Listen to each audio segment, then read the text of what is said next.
Tribulations. I am here today with Nurse Chelsea. I love that, Nurse Yeah, Chelsea. thank you. So where are we? So we are at Cube right now. So Sarah Russick, she is the owner of Cube Studio, and she does micropigmentation, permanent makeup, and so I actually rent the salon during the week from her, and yeah, that's where most of the magic happens. But you have some exciting news about a salon. Yeah, so we're opening up a salon in Fawn Hill, so we're hoping to be in there in September.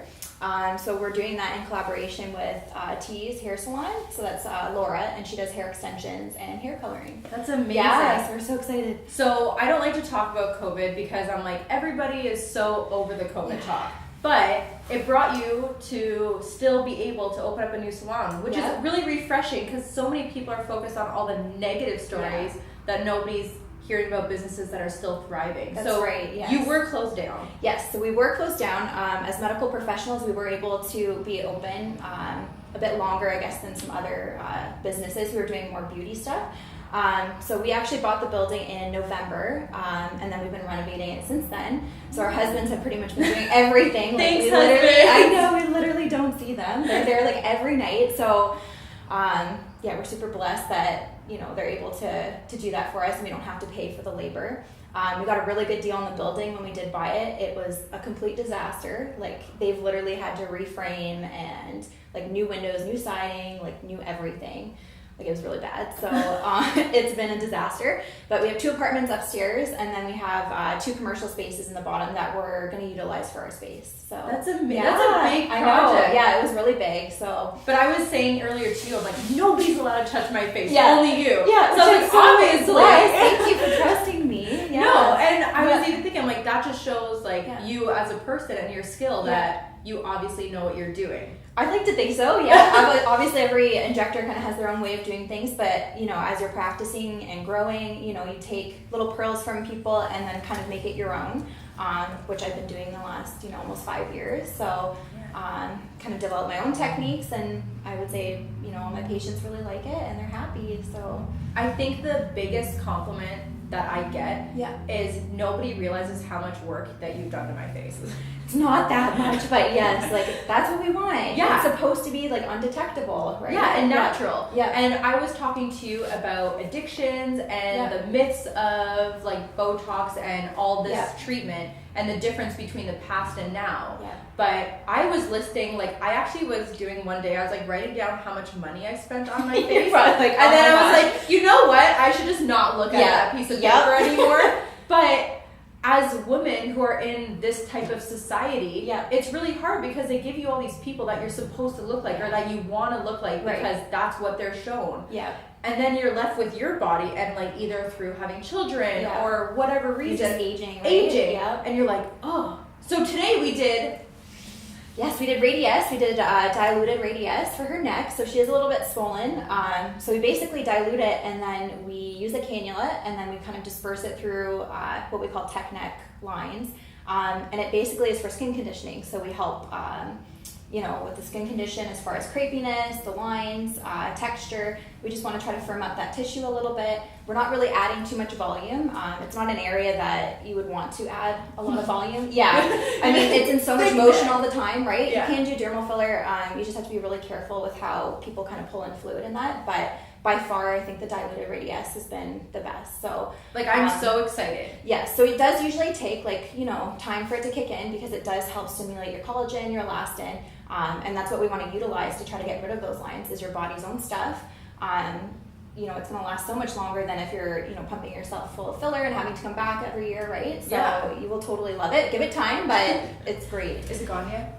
Almost. Is it gone yet? Be looking in the mirror every morning, right? Is it getting better? And that's funny because when I go to my beautiful producer, when he like takes photos of me, the first thing I see, I'm like, it's my neck. And you know what? The biggest thing I've had my clients coming in for is, since this whole COVID thing, everybody's working on their laptops, they're seeing themselves in Zoom, and now they're really focusing, like, what's going on with their face, their neck, right? They see themselves talking and, you know, maybe gummy smile. I also do that. Yes, you do. But yeah, you pick up on it. I feel like when you're, you see yourself like that. Like, we don't usually spend that much time in front of a mirror. We get ready, we go to work, we're talking to other people. Now we see our reflection, like, constantly. So I'm finding more people are coming in wanting more treatments for, you know, little things that we didn't think was an issue. I'm like dumbfounded because I never even clued into that like I'm thinking back in the 90s, like there was no social No, media. exactly. 80s, Yeah. like they had nothing. Yeah. So they just did like beauty was always a thing. Right. But we never also to this didn't- extent. Exactly, but we only had those around us to compare ourselves to. And usually when you're kind of in that same like cohort, Yeah. I mean, you're pretty comparable, and then we don't compare ourselves maybe to people in Toronto, right? Because And we then just you didn't see them. No, exactly, unless you traveled out there, right? So then I think it's the same with like all of a sudden, you know, having bigger buns and doing like the BBLs. I think some people genetically, right, like Colombia, they are just blessed, and then once, you know, you start seeing pictures, you're like, oh, I want like a bum like that. And you see it all over Instagram, and now that's kind of the norm, right? Why So didn't I connect that? you just don't when you're not on social media, right? But nowadays we're just so flooded with TikTok, Instagram, you know, Facebook, And you're seeing whatever. everybody from Exactly. everywhere. So now it's just for women, you're just comparing yourselves like crazy. So I'm finding that is probably the biggest struggle is when my patients come in, they bring that filtered photo and they're like, make me look like this. And yeah, and I have to say like, no, this is, you know, we're in real life. This is not a picture or a video. Yes, it looks great, but I can guarantee you most of them in real life probably look a little overfilled or, you know, a little crazy, right? But it works for video and pictures. So Your TikTok was so funny. Oh, thanks. Because it is exactly That's our exactly, relationship. yes, and I honestly have this conversation all the time with my patients because, like, I want the best for you. I don't, right? It's also my name on you, too, if you're walking around, Yeah. right? Which we do in real life. People are going to see you. They ask me all the time, and now look it. Now Right. everybody's gonna know. You're Which gonna is- have over 100,000 people. Which is great. I would love that. But yeah, especially Feel like like fun so. and stuff, right? Because, you know, I am very committed, I feel like, to my patients. Like, I really want what's best for them. And I think that really shows because you know, as a business owner, we obviously want to make money. I have no problem saying no, like turning down money because I think it's the benefit of it. Oh, Right? It I know. benefits I you. hated you last time. Yeah, 'cause 'cause I say no. You said no to me, and I was Exactly. like, no, Chelsea. Yeah. I want them to look bigger, and you're like, no, Kay. Yeah, you're You're at your full, you're at like, your fullest yeah, capacity. And I was exactly. like, I feel like we could push it, and you're like, And it probably love it in pictures. I do. guarantee in real life you'd be like, it looks funny. Like you're Yeah. gonna be like, there's something off, right? And we don't want that. because So- everybody calls them like the fish lips or the duck Yeah, lips. yeah. And then I was like, realistically, I think I'm right at the cusp where You are. You're right. Like I I would am- not do any more. I know you would. And Yeah. I was just like, I look in the mirror and I'm like, You're like, I can fit it. I can fit Yeah. something, and I know that you won't Yeah. touch me because I already have comments, and they're like, "Oh, you really, Right. you got your lips up." I'm like, Yeah. "Don't tell Chelsea Yeah. that, or she's You're like- not gonna do it." Exactly. But when I was funny. I think I was like looking through client pictures, and then, or maybe it was the 10-year one you posted. Yeah. And I was like, okay, like when you see where she came from to where she is now, like what a difference. But we almost get so just used to seeing ourselves, you know, post lip filler that we Yeah. just constantly think we need more. We need to change Well, I more. have but no you need to lips see- at all. No, so that's what I mean. You have to look where you came from to where you are now, and it's like, wow, that's actually a crazy change. And It's insane. that's all you can kind of handle, right? Everybody's anatomy is a little different. Just because your friend had 4 syringes. doesn't And I'm mean- gonna show you here. She can 10-year smile. difference. Yeah. It's crazy, right? Like the difference. So I Yeah. always have to, I love having, you have to have those before pictures. I have to pull them up and be like, hey, like actually look, this is where we started. This is where we are now. Like you might think you look hollow or have dark circles, but we've actually, this is how much you've improved, right? Yeah. So that I think is super important. And I'm super about being like authentic Yeah. and genuine, and I always want to be like super upfront with everybody. Yeah. So you can tell them what you've done to me, Okay. because if it comes from my mouth. We haven't actually done a ton, which is good. You don't need it though, and I think you've like almost tried to convince me that you maybe needed other things. I think you would talk to me maybe about doing chin filler at one point when I first saw you, and I saw like this, and I was like, what if we just like? And when I first met you, I don't think you liked the dimple in your I chin. hated the dimple, and And I wanted I- that gone, and everybody loves it. I love it too, and I have no problem telling you, like, I think it's unique to you. Yeah. I mean, obviously, it's your choice. The golden ratio and stuff that we're told as injectors, obviously, is to have, like, more of a V-line face, not as much of a square chin, right? Just, V-er looking. It's just more feminine, but I Yeah. feel like it suits you. It's you. I think it's super unique, so I have no problem telling my And patients. and the like, cheek, I want, because I Yes. said I wanted my nose. Oh, This that's is how insane women are. that like poor Chelsea, I would look in the mirror and be like, okay, this is where my nose is, this is where my mouth is, and it doesn't line up with this. So I was like, Chelsea, you gotta like bring everything up on this side, and you're just like, it's a quirk. That's exactly it. We all like, we are not symmetrical. Have you seen those like celebrity pictures where they show like if they have like the picture, and if they were to flip both of them the same, like the celebrity looks ridiculous. Oh, because if they mirror it or whatever, exactly, if they were like like symmetrical to each side, like Yeah. they don't look good at all. Like we look good being not symmetrical. Okay, And so that's I just how did we are, that so. TikTok Yeah. where they do the Yes. what's it called? I know exactly what you're talking about, like the face, like the It's like the version. Yes. If there's something in front of it. But so I was like pressed it, and then my face went, yeah. and I'm like inversion. What? Yeah, inversion, that's it. Yeah, inversion. And I was like, What happened, right? why do I Yeah. look like that? Yeah, that's And that tripped me out. Yeah, Because my that's face you. literally was like this. Exactly. Like if you look at somebody, like their eyes aren't going to be completely like level, and obviously we can use Botox and filler to try to, you know, help even stuff out. But some stuff, honestly, is just meant to just let be. Like we're meant to have quirks. We're not all supposed to look the same. And I find a lot of girls nowadays, like, right, they kind of all look the same, and I don't know. They're like, what makes them unique? Yeah, exactly. We're kind of like missing that, right? So we did. So for you, Yeah. we've done Botox just to help with some And fine lines. So We've the done- 11s. Yep, so that's our glabella for frown, and then we've done forehead, so when we lift up, just to help with some of those lines and wrinkles. But I can still move my Yes, eyebrows. so she still likes having a brow lift, so we don't bring the Botox as lateral for her, so she's still able to lift up. But you can't tell that she had Botox. No. Like, it's very subtle. And I still have some lines. That's what I mean. So, Yeah. I mean, obviously we can personalize it. Some clients, right, they like to be more frozen, right? Maybe not being able to move their eyebrows. It's more of a personal choice. It would be my recommendation. It's still good to have some muscle movement, right? As Yeah. we get older, the muscles just naturally atrophy. If you're not using them at all, what's going to happen in 20 years? You are not going to be able to hold your face up because you have not used those muscles. So that's why you really want to make sure with your Botox, you're coming in for your treatments at least like every 3 to 4 months. You don't want to come in any earlier. You need to have some motion. You need to Can you exercise just those muscles. imagine all these No, women are it'd just be like it'd be so bad, droopy. right? Exactly. So, and then we've also done gummy smile. We've done lip flip, I think, for you. lip flip, gummy smile, and Yeah. Have we done around your eyes? no. Okay, so I don't think you've ever needed it. So No, you've never gone there. I'm so, actually like pretty. yeah. Like when you I don't know smile, a single. Yeah, there's really not much there. So that's basically when the muscle contracts. We get a couple little Yeah. lines, usually from sun exposure. That's a big one. So just make sure you wear your sunglasses. Sunscreen and water. Yeah, We were sunscreen, talking hydration. about water. Yeah. So filler wise, we've done your lips, I think, and that's really about it. And we did the hyper diluted radius today. So yeah. And I did a really a fun video. Yeah. So you put in a port. Yes. So it's basically a needle. We poke a hole, and that's considered our port. And we use a really long-looking needle. It's about 2 inches long, but it's blunt at the end, and it has a little hole. So we put it on our syringe, and then we push the product out through there. And so the whole purpose of it is so we're able to access areas from farther away. We're also able to bump out vessels to prevent any kind of like occlusions, bump out nerves, ligaments, and then we're just not stabbing you a million times with the needle, Which right? I appreciate it. Yes. Then And you it don't have didn't bruising. hurt. Exactly. So I find it's kind of a 50-50. I find some of my clients find the cannula pretty uncomfortable. They feel pressure. And then the other 50 love it. So is it bad that I actually don't remember who recommended me to you and how I found you? I honestly don't remember either. I think you came to me when I was I at Bronze Envy when you came to me the first time or no? Yeah. I think so, yeah. The tanning salon. I feel right? like you were related to somebody. Honestly can't remember either. It's been like 3 years, right? Yeah. Yeah. I know, it's crazy. Because somebody was like, oh, you want this, you have to see her. Yeah. And I was like, Well, thank you, okay. whoever you are. Oh no! I honestly can't remember either. I don't remember either, honestly. So but I'm glad you found me. So I met you 3 years ago. Yeah. You started at Bronze Envy. So Yeah. you had this like tiny.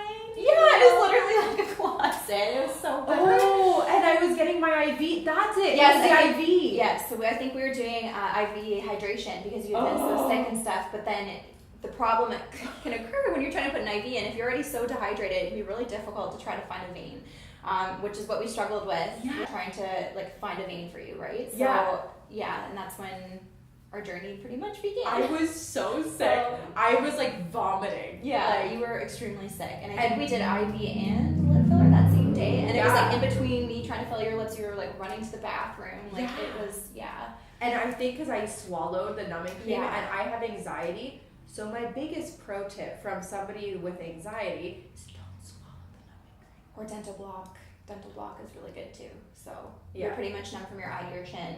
It's like going to the dentist, but then you're not getting the lidocaine and stuff in your mouth. So yeah, and you literally don't feel any of the pokes. It's amazing. Like, best thing ever. I love it. Yeah.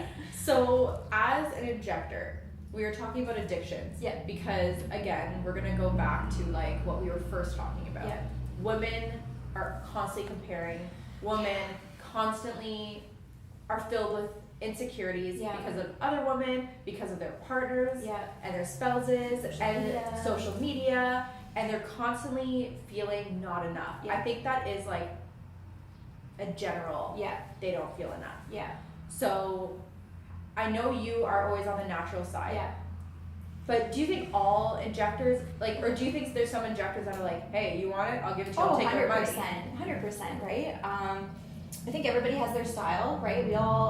It's a relationship, right? So if I had a client that came in and she wanted those big cheekbones, really, really big lips, overfilled and that, for me, also as a medical professional, like, I can maybe sense that there could be a mental health issue there, right? So I try to talk to them, asking why maybe they want the big lips. Like, did their significant other convince them maybe that's what they wanted, right? And maybe they truly don't want it. So there's little things you need to dig a little bit deeper into, and then some of them just want it, right? So for me, I have to be honest and say, that's not really my style. I can give you a contact for an injector who does do that, right? Like, and for me, they're ethically, I can't say that there's something wrong with that, because it wouldn't be appropriate for me to say to you, you can't have big lips. It won't look good. You can't have big cheekbones. Like, no, you are entitled to have what you want, right? So that's not my place to make that decision for you, or really try to convince you. I can give you my opinion, right, as a medical professional, and how it might not be safe, but I'm still going to give you that contact to somebody you would have a better relationship with. So there's a lot of things you got to be careful with. I didn't even think about the mental, like, is it like along the lines of like body dysmorphia? Yeah, 100%. And that's where you get into issues where you start filling somebody's lips, they don't realize where they came from, and they literally look in the mirror and still see, maybe the petite lips they had before we even put filler in, and think they just need to go bigger and bigger and bigger. And you have to make them realize that there might be some kind of a mental, struggle in there, and that's also something you need to address, right? This is probably not your answer. So, and I mean, it does hit safety issues, right? We're full of blood vessels. Once you start putting filler in there and it becomes overfilled, there's always a risk with filler of it injecting into an artery or a vein. And obviously we're trained to recognize those things and be able to dissolve it if there was an issue. But you can also get an issue with compression. So it's basically, you have so much filler in there that's collecting fluid, it can actually compress an artery or vein. It's like pinching a straw, and all of a sudden now you're not getting blood to that tissue.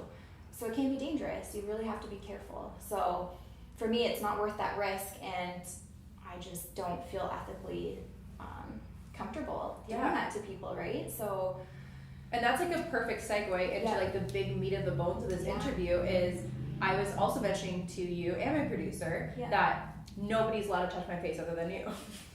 even after like our first, where I was, you were probably terrified because you're like, no, oh my never. God. Oh my goodness. You were so calm, and I was losing my mind. That's my job, though, right? I have to be calm. So. And I remember you're like, I think you gave me like. It's like I gave you rockets, right? Because your blood pressure, you're like, getting dizzy, right? Oh my gosh. You do have to remember as well, like, I did come from a nursing background. I am a nurse. You have to be a nurse or a medical professional to do this. We still need to be able to recognize, primary care issues such as mental health, issues with blood pressure. I've had clients come in where, all of a sudden they see that needle. You can just see they go pale, they go green, they pass out, they puke. You have to know how to handle these people. Yeah. I did have one client, she literally seized up. She was convulsing, and then she puked all over herself. We are prepared with tons of medications in case something happens, allergic reactions. People honestly think this is like getting your nails done, which is also kind of a root of an issue. They think it's just such an easy thing you can come in and do, and that's it, right? There's no risks, there's nothing. And it's like, no, these do have risks. There's a lot of things you have to look out for. So for our audience who are watching today, I really, really, really want to stress how important it is to choose your people wisely and to make sure, so can you give them maybe what to look for? What are some red flags? As for your injector? For your injector and as somebody who you're looking for somebody. Yeah. And because I know for me, like how we started, it's not like you have this medical office. No, exactly, right? So it could look, you're probably like, wow, this is like sketchy. She's literally like in a closet. Right? Like this is like where we started from the bottom. Now we're here. That's right. And now like we're buying a building and stuff, right? So yeah, I feel like give us a chance, if we're kind of like in a closet, like. But also, like, if they're in a closet, like, you do let's need to do your research, let's right? talk about that. Like, what are the red flags? How do you know you're safe? And that's, I think, my biggest thing. Yeah, so when you go in anytime, like, to meet your injector, it's okay to ask them questions about their qualifications, what kind of education they've had. And to see them. Right? I mean, you need to be a nurse and then you take a course to do injections, right? It's a continuing education thing. So I find though if you kind of put them on the spot and they're not prepared to be answering those, you'll know right away if they're telling the truth or not. Yeah. Right? Because they won't be prepared and they won't be able to like name off like trainings they've done. So it's a good thing, I think, to sit there and be like, hey, so like what kind of trainings have you done? Where have you gone? Have you traveled abroad? Have you, trained with some, well-known injectors or whatever? And if you travel abroad and you get all your training and that's where they say they get it, is it equivalent? It is. The only thing that it could be an issue, I guess, is that, let's just say, like, we're Canadian and we go to the States. Am I not allowed to say that? No, yeah, you can. We might not be able to inject in the U.S. So prior to doing your stuff, you have to, be in contact with that injector, seeing if you are able to do injections. You might be able to only observe. So it kind of depends on the country and stuff, but you are able to take that education and come back and put it into practice. So it's still relevant. Yeah. Okay. So you want to ask them also what kind of medications they keep on hand, right? I did that to you today. Yes. I said, exactly. so if I die. If something happened, right? And so that's my job, is to have a kit. We have an emergency kit. We have stuff to help like dissolve filler if, it gets into an artery and we recognize something's wrong. We have all kinds of different stuff for allergic reactions. We have like the tablet form, EpiPen, injection, Cialis, which is funny enough we keep to also use for if we have an occlusion. We literally have so much stuff, like it's so important, right? So they should not be injecting without some of those medications on them. Yeah. It is imperative. I also feel like you just want to kind of get to know them, right? You're going to know if you vibe or not, or kind of on the same page. Looking at their professional pictures too, like on Instagram and stuff, huge. right? Like they have huge lips and you're like, I want natural. This is probably not your person, right? Like that's okay. That is totally okay, right? So I think anytime you see that injector, you sit down and you ask them those questions. So I know the biggest myth with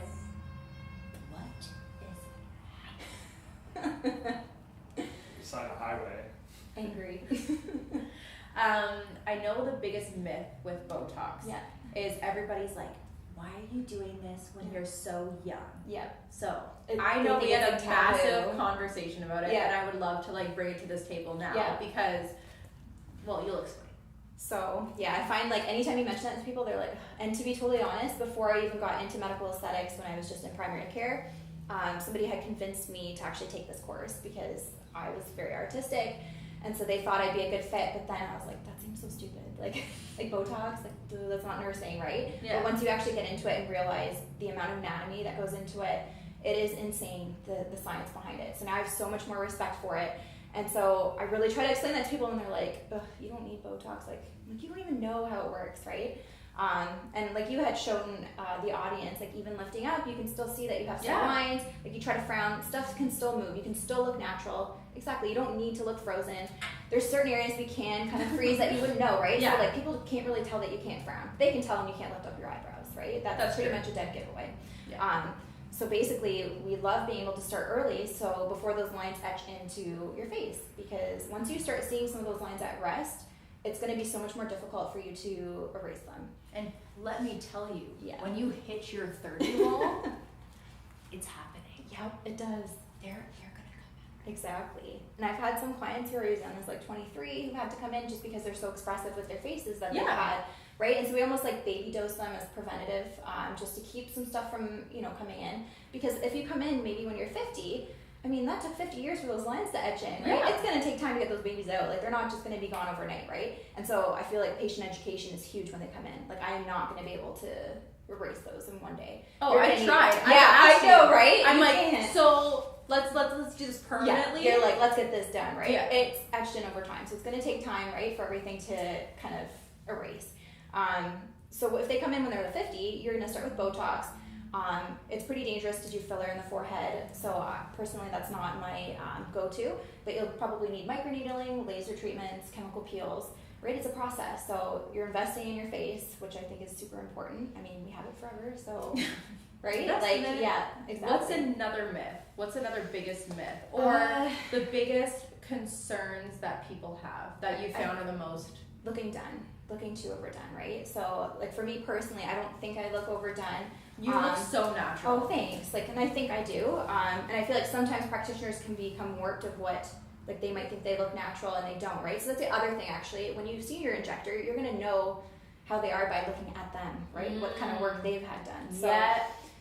Right? You're, like, opening my eyes. I know, it's crazy, eh? There's actually so much into this. It's crazy. So, like, for me, I've had, like, a syringe in my chin. I've had radius on, 1.5 on each side of my jawline, and my jaw's not even that sharp. Like, I could probably use more, right? Yeah. I've had almost 2 syringes, I think, in each of my cheeks. And Botox. I do my forehead, my frown, around my eyes. I do my chin. And I think I've only had, like, 1 syringe in my lips. So it's crazy how many syringes you actually need to even look natural, especially if you've had a lot of volume loss. So, but I think people, they hear 1 syringe and they're like, oh my goodness, that's so much. Like, and it does sound scary, but it's so small, especially when you're talking like a full facial rejuvenation. So you could be anywhere from 5 to 10 syringes, easy. The show is called Trials and Tribulations, and how I like to end the show is, what is your biggest trial and your biggest tribulation of, like, all that you are? Oh my goodness, and that is a loaded question. It is at a the loaded end. question. Oh my gosh, I wouldn't even know where to start. Like, I know. Is there, like, one moment that you were like, because of this, it brought me to here, or this was a moment, like, were there any, like? I feel like there are so many. Like, I started off with my PSW. So actually, to totally start over really quick, I took criminology when I was in university, and I thought I wanted to go to law school. And then while I was doing criminology, I decided to do my PSW, thinking, oh, I'll just make some extra money. Yeah. And then totally loved it. So then decided to branch from PSW to RPN, which is what I am now, and then doing my RPN to RN right now through Nipissing. So after I had done my bridging to RPN, I worked in long-term care for a little bit right before I had my son. So once he was born, though, I was like, I don't want to go back, which sounds terrible. It's just so much work, and then having worked there as a PSW, it's hard. So I honestly didn't know what I wanted to do with my nursing anymore. And I found I was so artistic. Part of me wanted to quit nursing and be like an artist. So I was like, what do I do, right? Yeah. And so then all of a sudden I had a family member mention, like, doing medical aesthetics. But I thought, oh, that's so dumb, like, I don't know, taboo. And then I did do it, though. And right there, like, I knew that was, like, what I was meant to do. Like, I absolutely loved it. There's such an artistic approach to it on top of the science, which I think is just such an amazing combination. So now that I'm, doing this now, I just kept wanting to do better, right? But I think that's a trial in itself. It is. That you switch.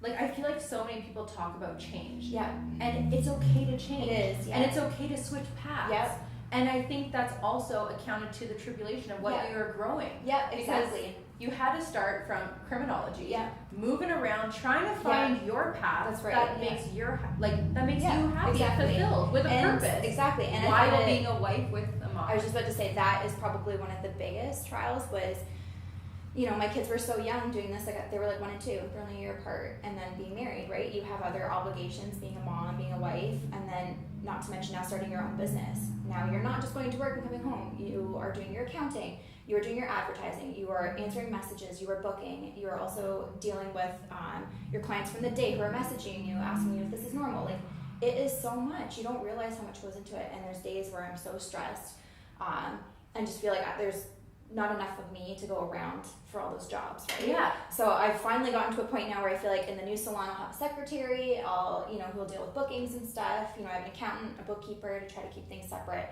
But you have to go through those trials in order to grow, right? So that you know where you need to go next. And you probably, like, I know for me as a working mom, you have a lot of judgment a lot of criticism. Yeah. Because what I've learned is that you're never going to make anybody happy. Exactly. And everybody's going to be like, you left your children? Yeah. And I was like, Yes. I did. Yes, I did. And I feel like we could have a whole other episode just talking about which that. I would like, love. Honestly, because I am so open talking, about postpartum. I did struggle with postpartum depression, especially after having my daughter. I had a really hard time adjusting. Before even getting married, I did not see children in my life. And then my husband kind of opened my eyes, and I knew I would love to have children with him. But I never pictured myself being that stay-at-home mom that wanted just to stay home. And there's nothing wrong with that. I just couldn't. It's just a gender norm that that's society associated again. with it, right? Yeah. My husband's like, I have no problem staying home with the kids. You go do your thing, right? Which I think is fantastic. I just couldn't do it. I needed something. I don't know what, but I feel like I'm just so driven. I knew I had lots to show the world and prove almost. And you are. Yeah, I hope so. And we're here. Yeah, exactly. And I'm so proud of how far yeah, you've come. yeah. Because even in 3 years, what you've grown was absolutely I know, remarkable. which I can't wait till you're in the salon and we're like, I was in a closet and now I'm in this whole salon. Legit. And they're already talking about opening a second location somewhere too. So I'm super excited and hiring other injectors to have work for me and stuff. So I'm super excited. But I definitely feel like just going through, parenting and being a mom is such a struggle with having your own business. So and we'll definitely have to have a part 2 to talk about, because I want to get a bunch of working moms together. I think that would be amazing. And this will be a huge thing. Yeah. So that's another tale of triumph. And that's with Chelsea today. Yeah. So thank you so thanks much for for having me. It was so much fun. And I'm looking at a mirror right now for all of you We're looking. And I'm just I'm so excited. It's going to look fabulous. Give it time. I feel like patience is a huge thing. Everybody wants that instant gratification. Instant gratification. That's society now. Yes. Instant gratification. Swipe right. Swipe left. That's right. But 100% you're going to love it. Things gone. Yes. You're welcome. Thanks for having me.